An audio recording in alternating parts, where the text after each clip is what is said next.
Hello everyone, welcome back a new video. So আজকে আবার একটি ব্লগ ভিডিও নিয়ে চলে আসছি। আজকে হচ্ছে রান্না বান্নার ব্লগ করব, মানে টানা 2 দিন ধরে আমি ভিডিওটা করছি, তাই এর জন্য আর কি বলছি যে রান্নার ব্লগ হবে। সো আজকে হচ্ছে আমার একটু ঠান্ডা লাগছে, এর জন্য ভয়েসটা এমন শুনতে পাচ্ছেন। প্রথমে হচ্ছে আমি যা সবজি ছিল ওগুলোকে মানে কেটে ভালো মতো ধুয়ে সেদ্ধ করতে দিয়ে দিয়েছি। তারপর পেঁয়াজ আর একটু রসুন কুচিয়ে নিয়েছি, আর এখানে 3টা ডিম ফাটায় দিছিলাম। পরে দিয়ে হচ্ছে আরেকটা ডিমও দিয়ে দিই, মানে 4টা ডিম দিয়ে এখানে মোট। তো আজকে যেটা রান্না করবো ওইটা হচ্ছে ফ্রাইড রাইস, নিজের মতো করে যেটা আমি রান্না করি ম্যাগি মশলা দিয়ে। এতটা মজার হয়, টেস্টি হয়, আপনারা অবশ্যই একবার ট্রাই করে দেখবেন বাসায়, অনেক মজার হয়। তো এখানে ফার্স্টে ডিমটা এত সুন্দর লাগতেছিল ফাটানোর পরে, দেখতেই পাচ্ছেন। তো এখানে আমি ক্যামেরা স্ট্যান্ডটাকে রেখে তারপর আপনাদের দেখাচ্ছিলাম, মানে একটু সুন্দর করে ভিডিও করতে চাইছিলাম। দেন এখানে হালকা করে ভেজে নিয়েছি, বেশি কি বলো এটাকে কড়া ভাজা দেই নাই, হালকা ভাজার মধ্যেই পরে একটু ভেঙে নিলাম। ভেঙে নেওয়ার পরে আর কি একটু ভালো মতো ভেজে তারপর এগুলোকে উঠায় ফেলবো। আর কারা কারা আমার মতো রান্না করতে পছন্দ করেন অবশ্যই বলবেন কমেন্টে। রাতের বেলা ভাত খেতে ইচ্ছা করতেছিল না কারোই, তার জন্য আর কি ফ্রাইড রাইসটা বানানোর। আর এই তো করে হচ্ছে তেলটা গরম হওয়ার পর আমি পেঁয়াজ আর রসুন কুচি দিয়ে দিই আর ভালো মতো ভাজতেছিলাম। আর আমি লবণ আর মরিচের গুঁড়া দেওয়ার সময় না হলুদ দিয়ে ভেজেছিলাম ভুলে, কারণ এখানে না হলুদ না দিলে ভালো লাগে বেশি দেখতে, কিন্তু আমি ভুলে যেহেতু হলুদ দিয়ে দিয়েছি তার জন্য আর কি একটু কমই দিয়েছিলাম, এর জন্য এরকম কালার আসছে। তো তারপর আবার স্ট্যান্ডার রেখে আপনাদের দেখাচ্ছিলাম। তারপর যা সবজিগুলোকে একটু ভেজে নিয়েছিলাম, সেদ্ধ করে নিয়েছিলাম, ওই সবজিগুলোকে এখন একটু ভেজে নিব।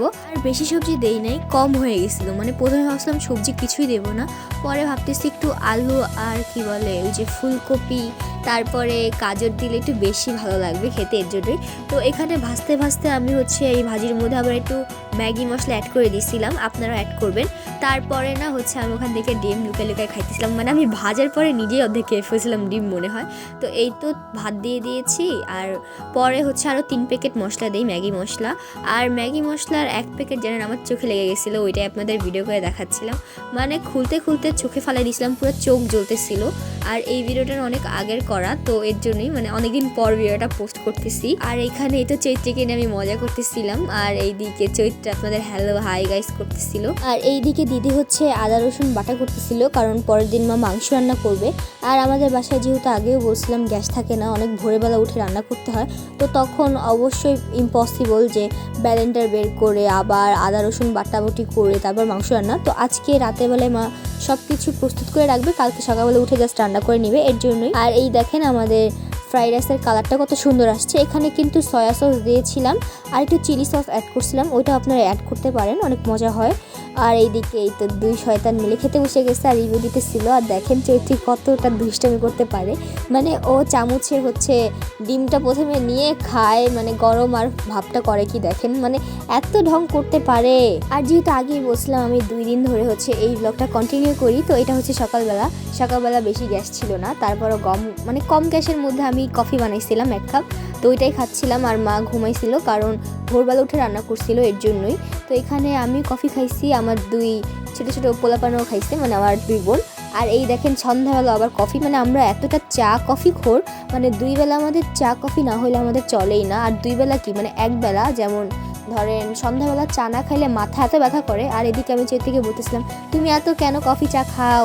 আর সকালবেলা মা মাংসের সাথে পোলাও রান্না করছিল, বাট এখন রাতের বেলা হচ্ছে আমরা রুটি খাবো, মানে বাবা রুটি খেতে চাইছে, এর জন্যই মা এখানে রুটি করতেছিল। তো এই দেখেন আমি রুটি ভাজতেছিলাম, এত সুন্দর ফুলতেছিল, এর জন্যই ভিডিও করে আপনাদের দেখাচ্ছিলাম। মানে আমি কিন্তু সব কিছুতে এক্সপার্ট গাইস, মানে রুটি বেলা বলেন, রুটি ভাজা বলেন, যা রান্না বলেন সবই পারি, নিজের প্রশংসা একটু নিজেই করলাম গাইস। আপনারা কেউ কিন্তু আবার এটা সিরিয়াসলি নেবেন না, আমি কিন্তু মজা করে বসছি গাইস। আর এই দেখেন নিচে বসে বসে মা এই তো এইখানে রুটি মেকার দিয়ে রুটি করছিল। আর আমাদের এই রুটি মেকার না আগের একটা ছিল, ওইটা না ভেঙে গেছিলো, তো ভেঙে যাওয়ার আগেও মা বলছিল, মানে ওদের মনে হয় 2-3 দিন হয়েছিল আনা হয়েছিল। তো প্রথম একবার রুটি করার পরে এত শব্দ হইতো, পরে মা না ওনাদের কাছে যে কমপ্লেন করছিল যে হয়তো আপনাদের রুটি মেকারটার মধ্যে কোনো প্রবলেম আছে, কিন্তু তারা বলে যে ভেঙে গেলে নিয়ে আসেন, না হলে মানে একটু মেজাজ গরম করে বসছিল। তো ওই কথা বলার সাথে সাথে ওই দিনই জানেন রুটি বানাতে গেছে, তখনই ভেঙে গেছিলো। তো সাথে সাথে মা নিয়ে গেছিলো, বলছিল দেখেন আপনি যে বলছিলেন ভেঙে যাওয়ার পর নিয়ে আসতে, দেখেন ভেঙেই গেছে আপনার রুটি মেকার। তো তারপর ওনারা আবার চেঞ্জ করে দেয়, কারণ ওনারাও বুঝতে পারে নাই যে আসলেই এটা ভেঙে যাবে।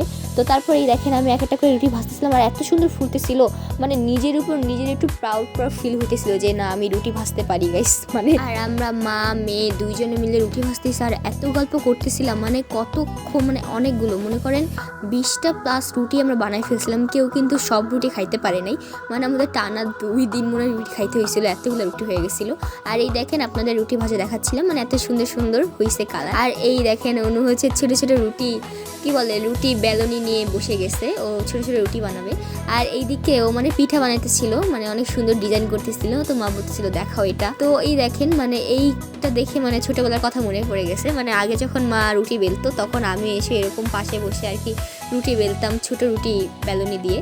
আর এই দেখেন আমার জন্য আমি পরোটা করতেছিলাম, আর আমি জানতাম যে আমি পরোটা খাইলে সবাই খাবে, আমার মা দিদি যতই বলুক না আমরা তেলে জিনিস খাবো না, এর জন্য আমি অনেক বেশি করে ভাবছিলাম পরোটা।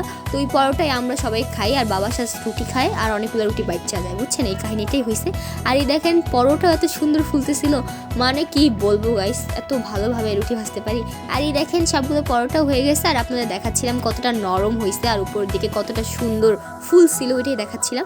তো আজকে ভিডিওটা পর্যন্ত, যদি ভালো লাগে থাকে অবশ্যই লাইক শেয়ার কমেন্ট করবেন এবং সাবস্ক্রাইবের পাশে থাকবেন। Bye bye.